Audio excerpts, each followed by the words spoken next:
Welcome to Mediocre Gaming, and today we're talking about Tom Clancy's The Division 2. Well, good morning, good afternoon, good evening, and salutations. Today, is it greed or common sense? Let's get to it. So Ubisoft has outlined and offered the pre-orders for the different versions of The Division 2, and there's a lot of people up in arms. Let's get right to it. There are about 6 different versions of Division 2 that you can pre-order depending on your region. I'm going to talk about the US region, so North, South, and Central America, I believe all have the same options. I'm going to start with the Standard Edition, and that gives you the Division, the game. If you pre-order, you get access to the demo, what they're calling the private demo or private beta, the Capital Defender Pack, which is skins, outfit, and a weapon. You get Tommy the Teddy Bear ULC, which is going to be something new that hangs on your backpack, and that's it. Going to the Gold Edition, you get everything that you get from the Standard Edition, and you get 3-day early access. So you get to play the game 3 days earlier than everyone that gets the Standard Edition, and you get the Year 1 pass. Now let's explain the Year 1 pass just really briefly. The Standard Edition, no matter what edition you get, you will get all the DLC for the game. So every time something comes out new for the game, everyone has access to it. The Year 1 pass simply means that first year of new content, people that have the Year 1 pass, they will be able to play that new content 1 week earlier than people that get the Standard Edition. Alright, so that's the Gold Edition. Then there's the Gold Steelbook Edition. The only difference there is that you get the Steelbook instead of either the digital or the plastic, and you do not get the Teddy Bear ULC. Moving on, we get the Ultimate Edition. Ultimate Edition, you get everything from the Standard and Gold Edition, plus you get the Battle Worn Secret Service Pack, the First Responder Pack, the Elite Agent Pack, and that is where I'll stop because that's where most people care about. The Elite Agent Pack is where a lot of the controversy is coming in. The Elite Agent Pack includes the exotic assault rifle, and it also includes extra stash space. Now, anyone that's played the Division 1 knows that stash space is at a premium,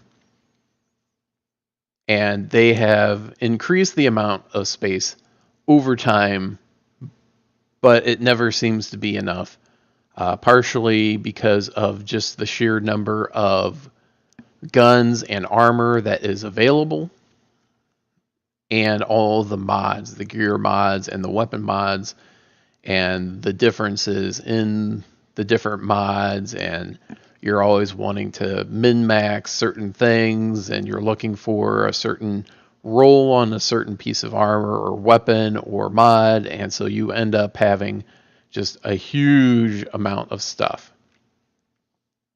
Now, according to Ubisoft, the extra stash space is for the most dedicated players, and most engaged players, I don't know that is necessarily the case. It does seem to be a little bit of a cop saying that it's only for the most engaged. I think that no matter what edition that you get, you could be more engaged than someone that has the Ultimate Edition. The Ultimate Edition, at first glance, would seem to say, people that are willing to pay more, we're going to give you a little bit more. We're going to give you a bit of an edge over everyone else, which is why people are a little bit upset about the year one pass and 3-day early access. People have access to all the content, all the, the dark zone and everything. They're going to have access to new guns and new armor and new mods and what have you earlier and faster than everyone else, which would give them a head start and give them an edge and give them an advantage in PvP arenas, including the dark zone. Now, that doesn't seem very fair. Now, does this make sense, or is this just greed?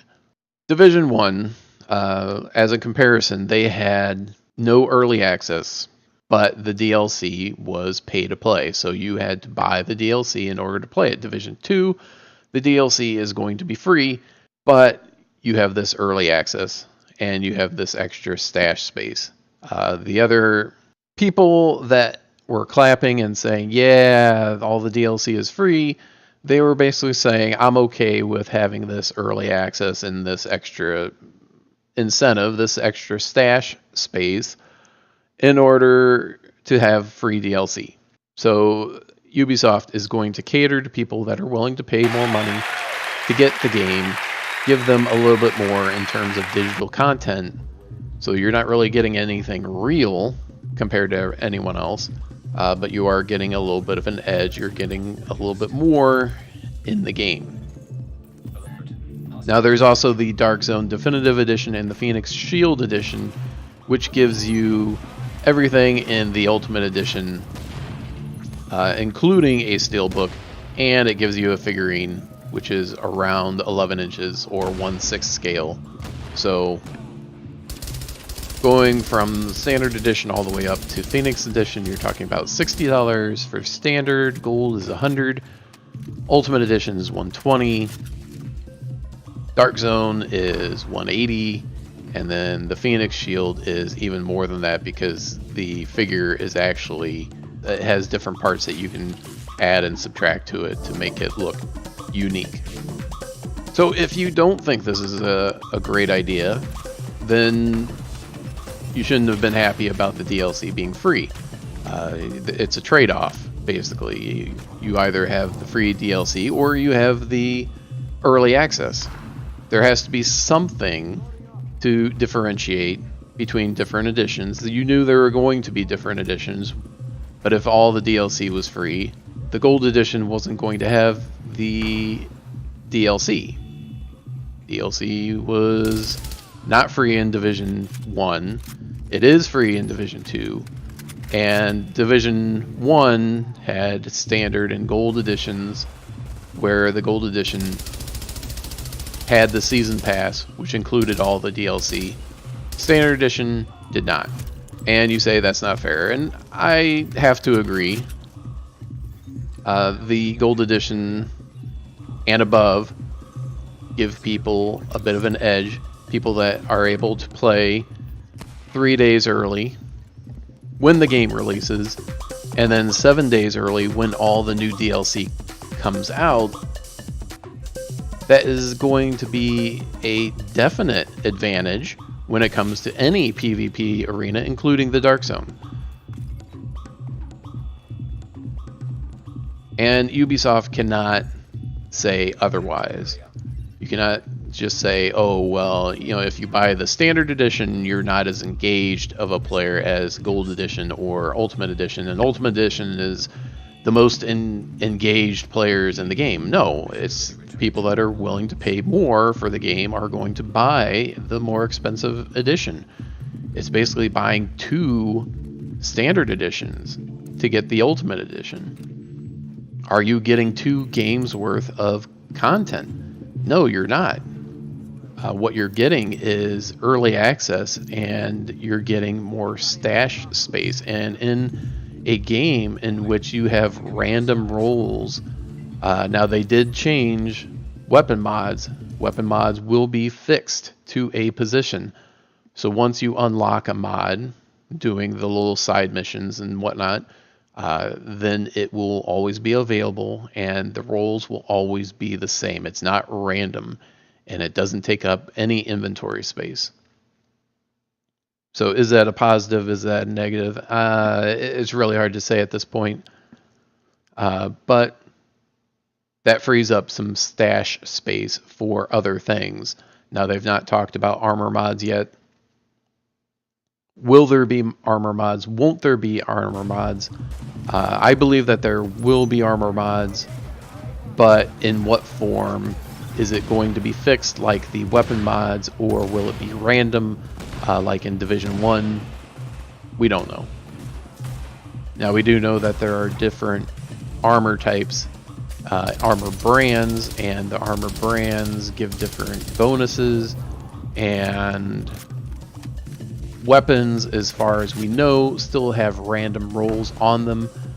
So you're still going to need a decent amount of stash space in order to have enough room for the different types of armor and the different rolls on the armors and weapons. So stash space will still be at a premium. And the big thing here is that they are not saying how much stash space you get with the gold edition or the standard edition versus the ultimate edition. Now, if everyone gets 100 slots, but the ultimate edition gets an extra 5 slots, the people that bought the ultimate edition, will they feel like that extra money was well spent? I would say no.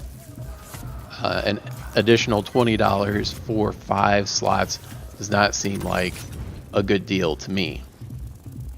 Now, if everyone gets 50 slots and the ultimate edition gets 100 slots, everyone that did not get the ultimate edition is going to be up in arms, because that extra $20 doubled their space. And if you could double the space for the one section of the player base, why couldn't you do it for everyone? So they are treading a very, very fine line in terms of what people are willing to tolerate in terms of changes in different editions of the game. You want to make the people that bought the Ultimate Edition feel like their money is well spent without upsetting everyone else. Because not everyone is getting the Ultimate Edition. Not everyone's getting the Gold Edition. You know, the bulk of the people are probably getting the Standard Edition. Some people will get the Gold Edition, and then fewer people will get the Ultimate Edition. And then, you know, a very small slice of the player base is going to get the Dark Zone Definitive and Phoenix Shield Edition. That's just how it pans out. You're going to have a lot of people get Standard, some people get Gold, a few people get Ultimate, and then, you know, very, very small amount get the figurines. Figurines look cool, but, you know, they're figurines. All right, so what is common sense and what is greed? So giving this extra time to play the game, giving extra stash space, it does seem to be greedy. It does seem to be something that Ubisoft says, hey, I want more money, and we'll give you a little bigger slice of the pie the more money that you give. And like I've already said, they're giving away the DLC for free, so even if you just get the standard edition, you'll still get the same thing that everyone else gets in terms of content, in terms of, you know, campaign and story and modes to play. So we can't overlook that. So I think this is a business decision on Ubisoft's part. They want to keep the player base together. Now, the big problem here is that the DLC that comes out needs to be significant. Ubisoft cannot come out with half a game and then complete the game over the first year's DLC. They cannot come out and say, here's your game. People play it and they say, where's the rest of it?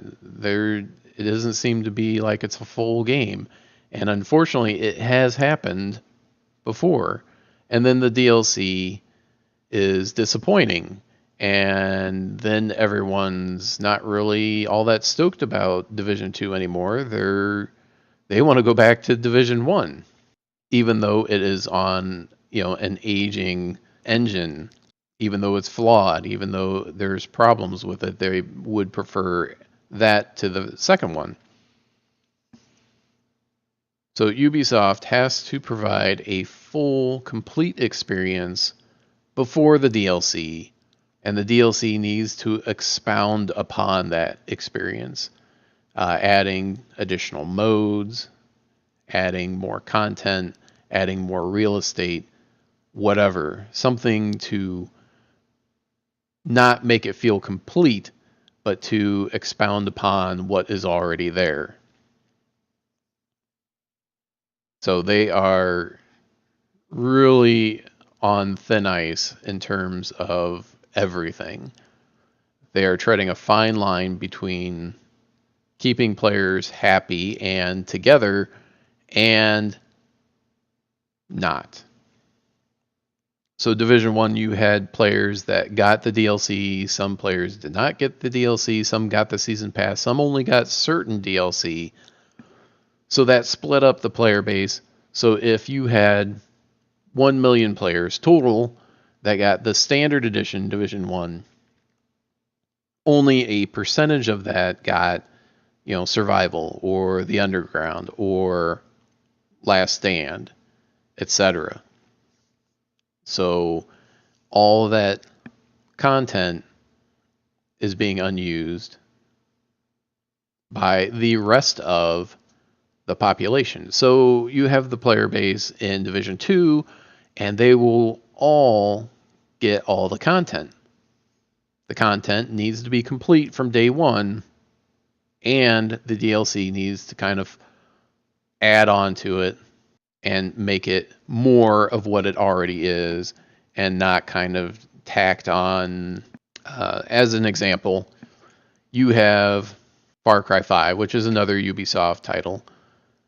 The main game was complete. Some people like it, some people don't. That's just the way it is.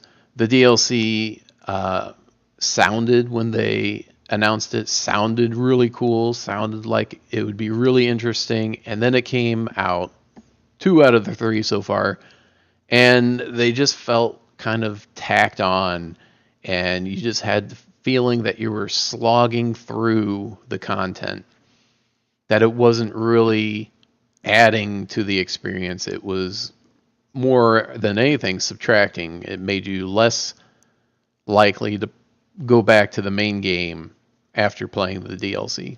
Another game, as an example, we have The Crew 2. There are a lot of players that kind of felt like The Crew 2, when it came out, was incomplete. And The Crew 2 also has free DLC for all players, no matter what edition you got. In September, end of September, they're coming out with the first DLC for The Crew 2, and it feels like, or some of the players feel, that that should have been included at release. It's going to add a new mode, a new type of race, hovercraft, and it's going to add a new rarity level to the gear. Why wasn't that included day one? So although it is expounding upon, adding to the experience, it feels like the original experience wasn't a complete experience. And it is a very fine line when you're talking about a racing game to go in and say, hey, this is complete, this is not complete. What makes a racing game complete when you have boats and airplanes and monster trucks and race cars and Grand Prix cars? What is complete? What is not complete? It's really, really hard to say. But there are those in the community that feel like The Crew 2 was not a complete experience at day one, and that Ubisoft is trying to, and Ivory Tower is trying to complete that experience with the DLC. So if there was no DLC and they only had one edition, would they have included all of the DLC all at once, or would they have only included what came out day one? We don't know the answer to that. So Division 2, it is in uncertain territory. We need to find out. We should know ahead of time what we are paying for, how much stash space there is going to be for all editions. How much is that $20, additional $20, going to get you in stash space? And from a technical aspect, I understand that that is not finalized. They probably won't be able to tell us until January or February at the latest what it's going to be, because certain details like that could end up being left till the last minute. So right before it goes gold, they could say, oh, stash space is going to be 55. We were able to squeeze out an extra 5 spaces, or it's going to be 150 because we were able to find room for an extra 50 spaces, or whatever it happens to be. The other thing is, would people be able to earn the extra spaces that come with the Ultimate Edition? So maybe you don't get it day one, but sometime down the road, you'll be able to get that extra space. More than likely not. And it doesn't sound like you'll be able to buy it after the game comes out. So if you do not get the Ultimate Edition, you will never be able to get that extra space. Now they could change gears and make it available for a price for all players. Pay an extra $20 and you get that. Or maybe not, because the Ultimate Edition does include a few other things. And what about the early access? Early access, 1 week for the DLC and 3 days when the game initially comes out. So everyone gets it on the 15th, except for people that do not get the standard edition. If you get gold or above, you'll be able to play it on the 12th. Get that advantage over everybody else that has the standard edition. So the first time that the standard edition player goes into the Dark Zone, they get wrecked by the people that have the gold edition because they have that extra experience. And there's no way to make up that time. The gold edition and above are getting extra time. You're buying time. Standard edition, you're going to have to work your way up the hill. You've got extra work to do because you got to make up the ground that you lost in the 3 days or 7 days that you did not have access to the content. So I'm not saying to get or not to get a specific edition. Just understand what you're getting when you get it. And until we know what the situation is with the stash space, and that is not going to be for quite some time, I would discourage you from getting the Ultimate Edition. Maybe sit on it until January, February, or whenever they come out and say this is how much space you have and this is how much extra space you get with the Ultimate Edition. Well, I hope you enjoyed this video. Be sure to hit the bell before you leave to be notified of all future episodes as soon as they go live. And thank you for liking, commenting, and subscribing. And we'll see you next time.